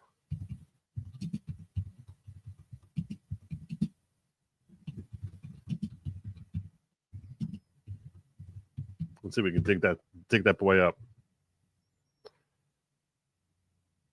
Oh, oops. Got that.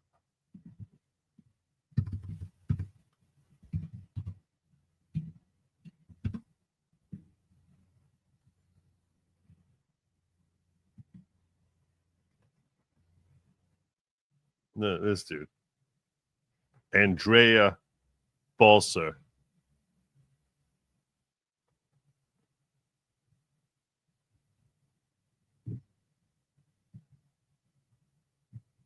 Bolster. Let's see, we got more pictures. Where's Bolster? Yeah, there you go.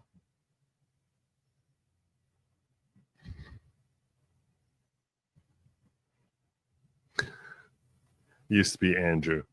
Used to be Andrew.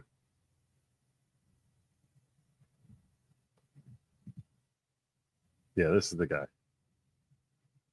Unbelievable.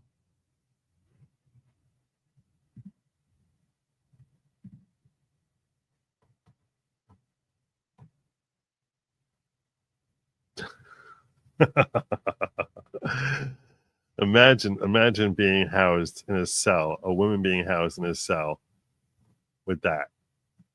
Just imagine. Just imagine. It's ma'am. It's ma'am.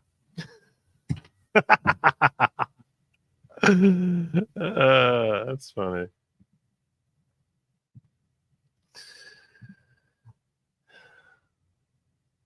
They are. They're stunned into silence.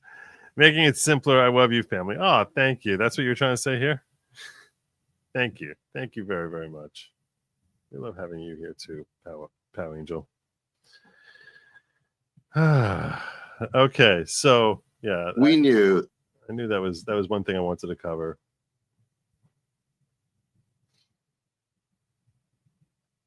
Contrast Trump with Barack Obama. Here's a story Jimmy Dore told about Barack Obama. Okay, the one that the left and the media love to hail, but now we know why, because they get paid to do it. Here's Jimmy Dore talking about Barack Obama. Obama made sure the bankers got their bonuses while he kicked 5.1 million families out of their homes. Not people, 5.1 million families. And then you find out that he got more money from Wall Street than John McCain did. And you find out that... Did he really? Yes. Oh, yeah. He got more money from Wall Street than anyone. He was the biggest... He was the most supported candidate, I think, by Wall Street ever. and that there was an email from Wall Street, from Citigroup to the Barack Obama campaign with a list of people they wanted in his cabinet. Every person on that list ended up in his cabinet. And the reason I know that, because that got released by WikiLeaks, and that's why they've been trying to kill Julian Assange ever since. And so they all are working. He wasn't a departure from George W. Bush, Barack Obama, just his skin color. He took us from 2 wars to 7. He gave us a right-wing healthcare plan, which came out of the Heritage Foundation, which is the same people I gave you Project 2025. And, he gave us Mitt Romney's healthcare plan. So, and he deported all those. He dropped more bombs than George Bush and nobody noticed. And that's why they wanted to have Kamala Harris. That was their first choice. The donor class was Kamala Harris. They thought we'd have a female Barack Obama. And that's a good face for imperialism, right? Because we have He's saying in 2020, when the Democrats were running everyone, the first person they wanted before Biden is they went for Kamala Harris. They were throwing their support behind Kamala Harris back in the 2020 election. A black woman bombing and stealing resources and doing neoliberal and neocon policies, that's perfect. And then she couldn't get a vote. So then they had to go to their second most reliable person, which was Joe Biden. That's exactly how it worked. I don't know if you remember, but they coronated her on Martha's Vineyard. She's going to be our candidate. And they thought they had the black Barack Obama, but she couldn't get a vote. She has no political talent, right? And so then they forced her on Joe Biden as the vice president. And then, of course, they did a coup, just like Jim Gaffigan said at the L. Smith dinner. They had the debates way earlier than they normally would, so they would give them enough time to install Kamala Harris, and that's exactly what happened. So I don't know how I got off on this. What he's implying here, by the way, was they knew Biden was going to bomb that debate. They knew it. They knew that we all suspect, which makes sense because they all covered up for him for years. But I guess they were trying to see, let's see if he's able to handle some debates, and that way we know that we could throw our support behind him. But they were expecting him to look as terrible as he was, and perhaps get a feel for, like, what does this do to his electability if he can't debate? Will people still come out and vote against Trump? That Thomas Crook's taking a shot at Trump ended one shot at Trump ended Biden's political career, because as soon as that shot happened in Butler, Pennsylvania, Biden was done. He was done. But it's interesting that they set him up for failure. They set him up because they knew it. They had to know that there's little chance he was going to be able to look coherent. And perhaps they were trying to test and see, okay, if he looks incoherent, are people still going to vote for him because he's not Donald Trump? This tangent, but yes, we know that after Occupy Wall Street and the Tea Party, then the major newspapers, the mentions of racism and white supremacy, people have studied this. I'm not making this up. I'm just quoting studies. It went through the roof. And why is that? That's because, as Chomsky taught us, the newspapers aren't there to inform you. They're to manufacture consent. And one of the great ways to manufacture consent for the establishment is to divide and conquer. It's been there ever since World War II. It's been divide and conquer. And that's exactly what they did. So they got everybody that's what identity politics is. And it's got everybody who you identify with your skin color. It's the opposite of Martin Luther King. It's the opposite of judge someone by the content of their character. Exactly. And so now everybody's identified with their gender or their sexual preference or their skin color or their ethnicity. And they got us all siloed off and split up. So there you go. There you go. That's contrast between Barack Obama and Donald Trump. Another contrast is that he brought us this man here to address our health. This came out yesterday also. I didn't have a chance to really break into it, but let's check out RFK talking about getting rid of fluoride in water. Fluoride should not be in our water. Fluoride had a strong justification in the 1940s when it was added, and people didn't understand the science, and they thought its benefit to our teeth was systemic. That by drinking it, it would enter your body and somehow protect your teeth. Now we know that there is no systemic advantage, zero systemic advantage, and that the only advantage comes from topical application. So it's the water that passes through your mouth. You can achieve that benefit from brushing your teeth. And in the era of fluoridated toothpastes and mouthwashes, it makes no sense to have fluoride in our water. The evidence against fluoride is overwhelming. In animals, in animal models, and in human models, we know that it causes IQ loss, profound IQ loss, and it's dose related. So if the more fluoride you get, the higher levels in your drinking water, your urine, the more likely it is you lose IQ, and also other neurological injuries like ADHD. It affects, there's science indicates. If you're always wondering why I'm so smart, it's because I don't drink water. It's true. Just Mountain Dew. That it affects kidney health. Keep your brain healthy. Drink Mountain Dew. It's got electrolytes. But it's got electrolytes. It affects liver health. And it causes hypothyroidism. It causes osteoarthritis. Women who are more exposed have up to 50% more hip fractures than women who are unexposed. It causes fluoridasis in between 40 and 80% of our kids. It makes no sense to have in our water supply. And I'm very, very proud of this state for being the first state to ban it, and I hope many more will come. You're saying that he could not be more wrong. The amount of fluoride in tap water is so minuscule, it can never cause these problems. He's a conspiracy theorist. Well, I think it starts to accumulate.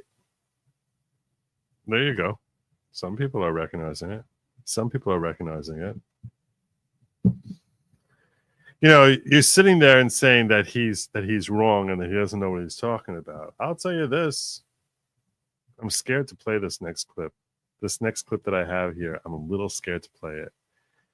But it was Dr. Peter McCulloch talking about how certain types of treatments and dosages and mixtures and combinations of certain things given to children that have been given to them over the last 30 years and not in much higher different types of stuff of things that are given to them that YouTube wants me to tell you that you need to talk to your doctor, but that the correlation there as far as there being increases in various types of permanent neurological issues are things. Talk to your doctor. I'm not a doctor. I'm dispensing zero medical advice here. YouTube wants me to tell you, talk to your doctor about what needs to be taken care of. But there's one doctor there who certainly seems to be strongly agreeing with some perspectives that RFK gets blasted for. So, and I will tell you, to full disclosure here, my children, and as far as I know, their children, have all been subjected to the same stuff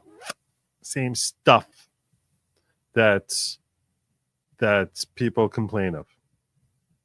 And I'll tell you, thank God, we've been very, very blessed by God in every way imaginable. But I have a couple of nephews. I got a couple of nephews. This used to be 1 in 10,000, and now it's 1 in 36. There you go. That's the way to do it. That's Dick Parker. Coming on in here and breaking it down for us. All right. I said maybe I'll do this. Maybe I'll do it. Maybe. Fine. Someone shared this with me. There's actually two things. People share stuff with me, and some of the stuff I get is pretty golden. I'm not going to kid you. Some of the stuff they give me is pretty amazing. Like my opening song was something someone shared with me. I think someone shared that with me. So one of them is my good friend Nathan C. He shared this with me, and I thought this was awesome and hilarious. So let me play this for you. An AI And AI generated lawyer who argued in front of the first department of the state of New York, the appellate division, first department of the state of New York, got blasted for trying to use AI. You have to see this. You have to see the court go nuts on them. This is the courthouse where I went and had to bring my case for ungagging Trump. Beautiful courthouse. Crazy, ridiculously beautiful courthouse. appellant has submitted a video for his argument. Okay, we will hear that video now. May it please the court. I come here today, a humble pro se, All right. before a panel of... Andrew, can you imagine doing that? Andrew, who was recently admitted to the Supreme Court of the United States, can you imagine doing that? May it please the court. College people are wearing extravagant light loafers and population culture is 1-to-1. There you go. There you go. This is great. Let's take this back from the top here. Distinguished justices. Is this, hold on. Is that counsel for the a video for his argument? Okay, we will hear that video now. May it please the court. I come here today, a humble pro se, All right. before a panel of 5 distinguished Is justices. Is this, hold on. Is that counsel for the case? No. I'm sorry? He generated that. It's not a real person. Okay, it would have been nice to know that when you made your application. You did not tell me that, sir. I received the application. And you have appeared before this court and been able to testify verbally in the past. You have gone to my clerk's office and held verbal conversations with our staff for over 30 minutes. Okay? I don't appreciate being misled. So either you are suffering from an ailment that prevents you from being able to articulate, or you don't. You are not going to use this courtroom as a launch for your business, sir. So if you are able to shut that off. It's this guy right here, down here at the bottom, If you want to have oral argument time, you may stand up and give in the it gray to me. suit. All right, I guess I'll stand up and give You it. have 5 minutes. I guess I'll stand up and give it to you. I thought that was hilarious. Thank you, Nathan, for sharing that with me. That was awesome. It was truly, truly awesome. There was one other thing. Oh yeah. So this is you never done that, have you, Andrew? I just noticed gift and membership at some point. Thanks, whomever. There you go. There you go. Good job. Good job. I think it's possible that you get gifted even if you're not here. It's very possible. I don't remember calling your name tonight. So I think it's possible you get even if you're not here. Judges fear AI judges. That could be it. That could be it. She thinks he's launching his AI lawyer business or something. I don't know what. Judges don't like feeling like you tricked them. They don't like feeling that way. It gets them really, really, really annoyed. All right. Let's talk about TDA only because this leftist channel, Breaking Points, and the idiocy that they're unleashing here, and some of the stupid takes that you're going to hear here, which I need to break down a little bit here. Talking about yesterday's decision, it was 2 days ago. 2 days ago, the decision from 2 days ago that wherein Trump got the green light to deport people to El Salvador prison. So 60 Minutes did a fantastic piece on Sunday breaking down what they were able to figure out about the men who were sent under the Alien Enemies Act to that notorious prison in El Salvador. So here we go. They're going to break down break down the folks who were deported under the Alien Enemies Act. We can put this up on the screen. So the government has not released the names of these individuals, these 238 migrants who were sent to this Salvadoran mega prison, but they were able to get their hands on some leaked government documents and dug into their purported criminal records. And what they found, because remember we were told these are gang members, these are the worst of the worst, et cetera. They don't have to be committing crimes here.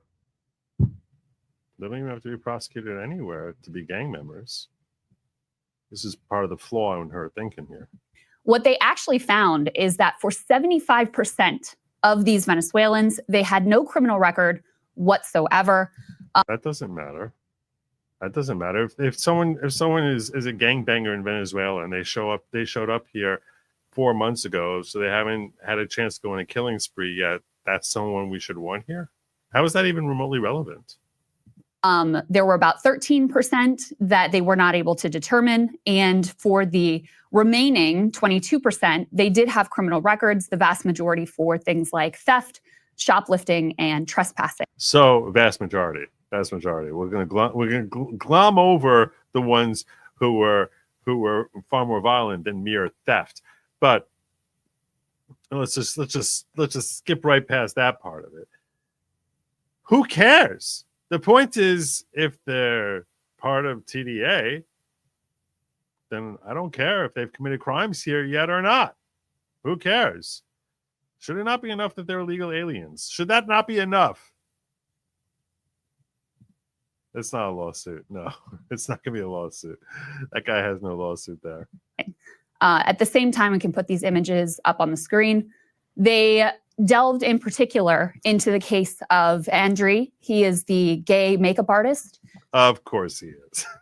60 Minutes dug into the case of Andre, the gay the gay beautician. Of all the ones to dig into, of course, that's the one. I wonder why. They dug into him. I wonder. I can't figure it out. Who was legally applying for asylum and was accused by the government of being a gang member based on his tattoos. They spoke to his lawyer. They also were able to track down these horrific pictures of him. Maybe his asylum application says that the other gang is trying to kill him. Maybe that's what his asylum paper says. You think about that? I don't know. Maybe. Because, I'm in TDA and we got rival gangs in Venezuela. It could be. Being sentenced into this prison from which, no one can communicate with him. He may be here now for life. And they also... That seems unlikely. The point of deportation is he's not here for life, but all right. Went back through his social media postings and found absolutely no indication of gang involvement whatsoever. So at the same time, the Supreme Court has issued a significant victory for the Trump administration with regards to these deportations to El Salvador. You can put this tear sheet up on the screen. They are lifting the temporary restraining order on Trump's removals under the Alien Enemies Act. However, this was a 5-4 decision. There were important dissents. What this means going forward, both for people here and for those who have already been sent to this prison, is a little bit complex. So we wanted to bring in some legal backup here. Let's go ahead and bring in Pisco. He's a YouTuber, but more importantly for our purposes, he's a lawyer. He's a litigator. There we go. This is why this got shared with me. Now you know why. Now you know why this came to me. Yes, she's had way too much fluoride. Here comes Pisco. There you go. He's going to come in here and set us all straight on the law. So let's respond to his perspectives on the legal end of things. And has done pro bono work in immigration. I've really been relying on him for his analysis of the legal. Which explains a lot about you, honey. It tells us everything about you, that you've been relying on a guy who has clear, evident Trump derangement syndrome to get your analysis. Been very reliant on him. Okay. All right. Let's see what he's got for us. Challenges here. Great to have you, Pisco. Appreciate it. Thank you so much, Crystal. Yeah, of course. So let's just start with the most basic question. Was this a true win for the administration? It was a true win for the administration. There is a core unanimous holding here that is generally good, but it's kind of something that most people take for granted, which is that people who are going to be deported are, have access to basic procedural due process. And so a unanimous Supreme Court 9-0 held that the Trump administration was violating people's procedural due process rights. No, that's not what they held. That's already a mistake. They did hold unanimously that anyone on our soil is entitled to due process. That part is true. And that's exactly the same thing I admitted when I debated this gentleman on Tim Pool's show, where I said, yes, they are entitled. That makes sense. It's kind of read in, you can read it into the 14th Amendment. They're entitled. All persons get due process. So, yeah, okay. Or at the very least, they're entitled to notice an opportunity to be heard before they're sent off to this gulag in El Salvador.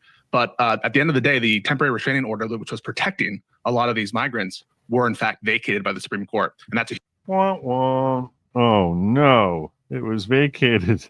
It was vacated. huge win for the Trump administration for reasons that we can get into. So can you explain the upholding of due process?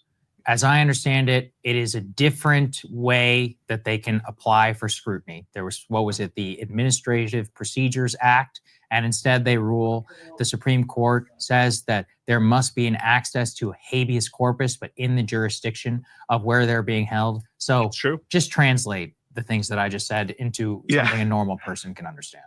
So what they said was the exclusive remedy for individuals who are labeled alien enemies under the Alien Enemies Act is to go through a habeas petition.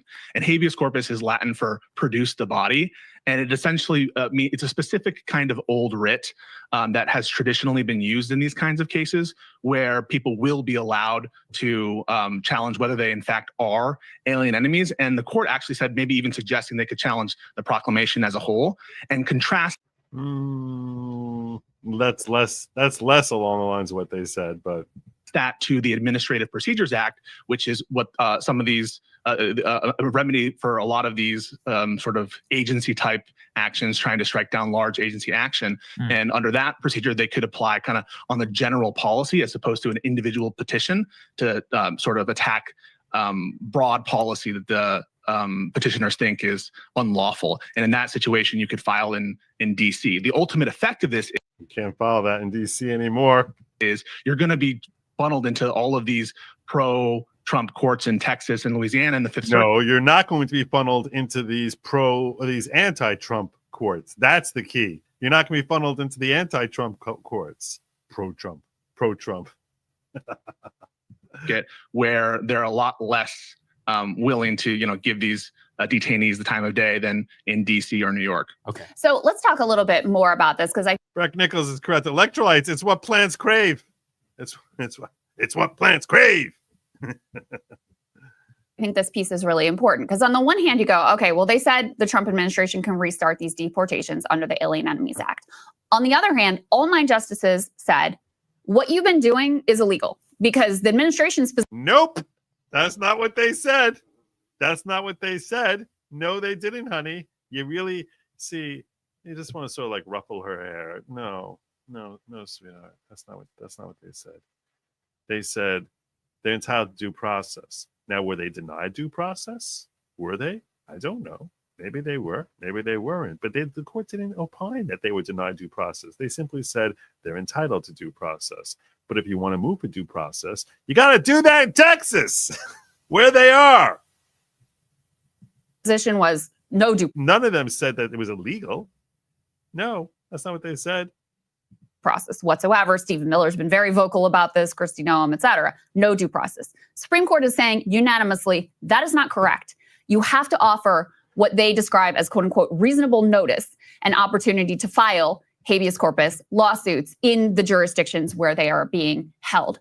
Can you talk to us on like a real world practical basis what this will actually mean for immigrants who are being threatened with deportation to prison under the Alien Enemies Act, especially because, the definition of quote unquote reasonable notice, it's not like they say you have to give them a week. You have to give them even 24 hours.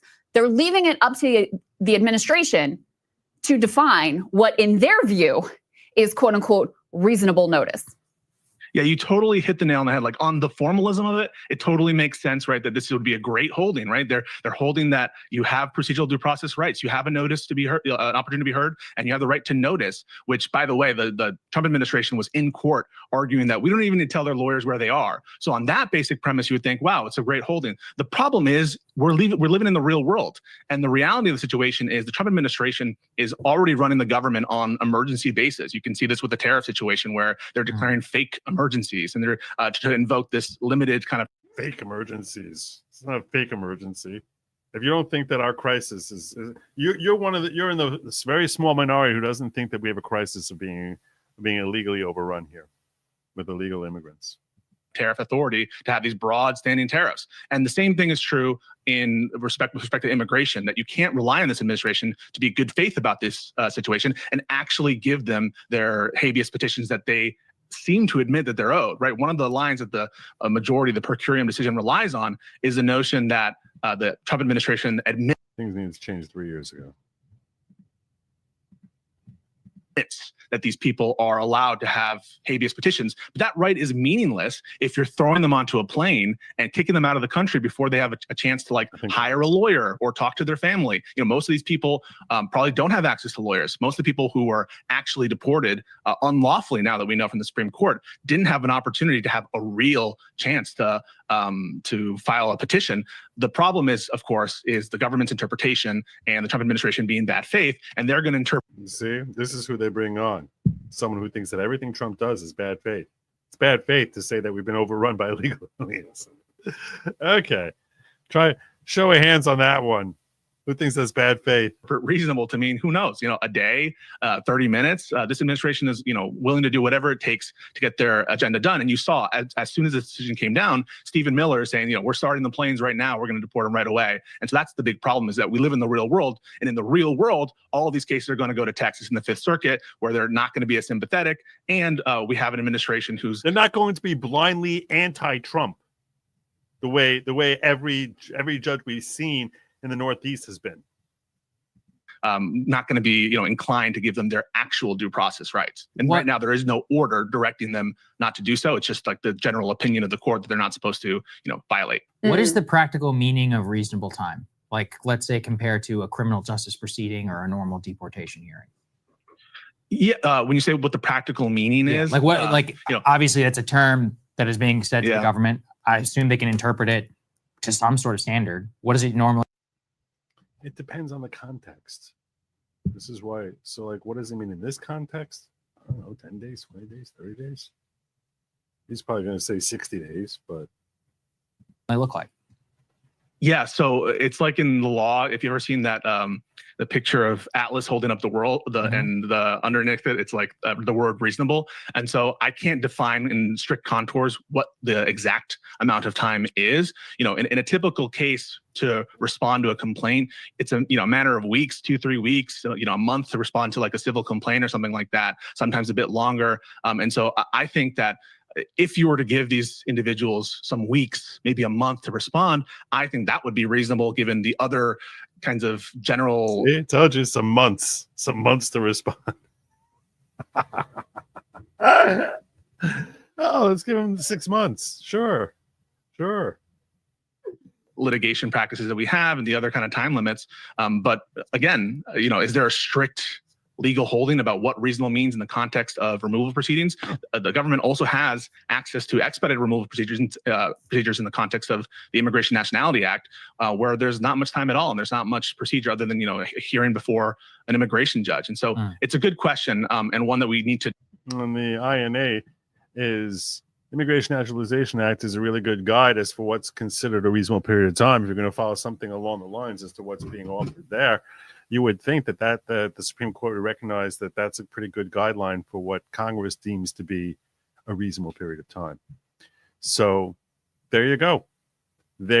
As far as trying to figure out what reasonable means rather than the months that Pisco is suggesting. Of course, why would they have months? Give them months. Well,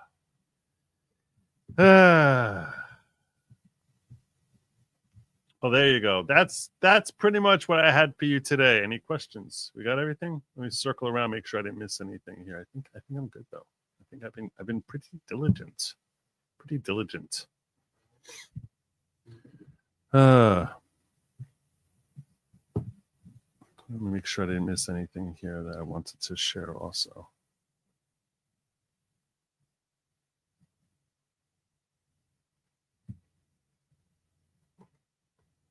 There was one more thing. Let me close with this. I think this is a good one to close this show out on.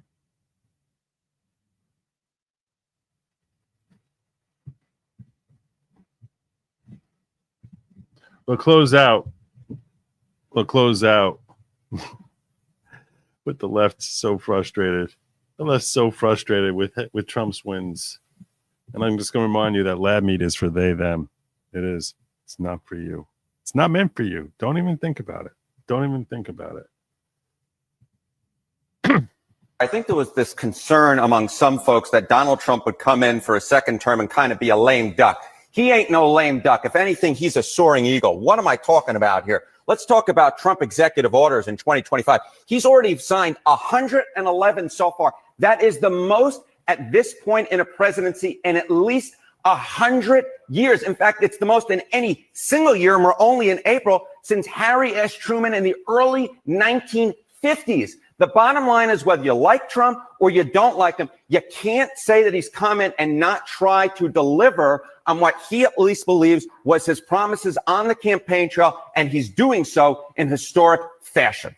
How are people reacting to and feel about Trump's approach? Yeah, okay. So Trump's approach here, what are we talking about? Trump's approach to presidential power. I think the American people recognize what he's doing here is completely different. We're talking, get I this, would say that 86% of the American public believes that Trump's approach to presidential power is completely different from past presidents, compared to only 14% who believe it is in line with precedent. And we're talking about at least 79% of Democrats, independents, and Republicans. So again, you can agree or you can disagree with Donald Trump, but what you can't disagree with is that he's doing things very differently. I have used the Frank Sinatra quote before. He is doing it, quote unquote, my way. And that is what Donald Trump has done throughout both of his presidential terms. And he's certainly doing that, Kate Baldwin, in term number 2. So completely differently, clearly they agree, but is it, take it a step further, do the people think he has too much, he's taken too much power? Yeah, this I think is the real question, right? You can believe that he's doing.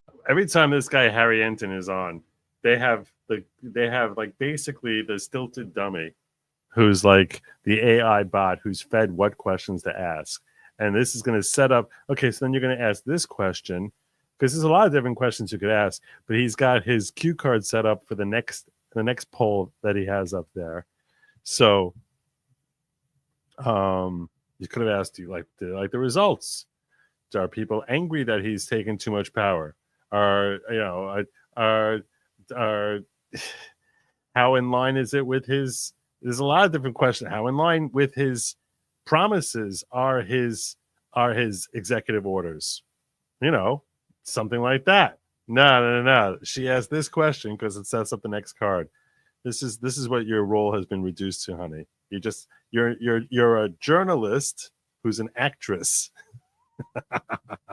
CNN is so fake. Doing stuff completely differently, but do you think that he has a little too much power or not? And this is interesting. So Trump's presidential power is too much, the right amount, too little. Well, 47% say too much, but then you get 36% who say the right amount. What does that mean, his presidential power? His powers are what his powers are. That's what the president, he doesn't have more powers than anyone else. It's a matter of how he's exercising it. It's such a stupid poll. Then you get 17% who say too little. So you're essentially dealing with a majority of the American public, 53%. His powers were written for him 230 years ago. What are you talking? It's such a stupid poll.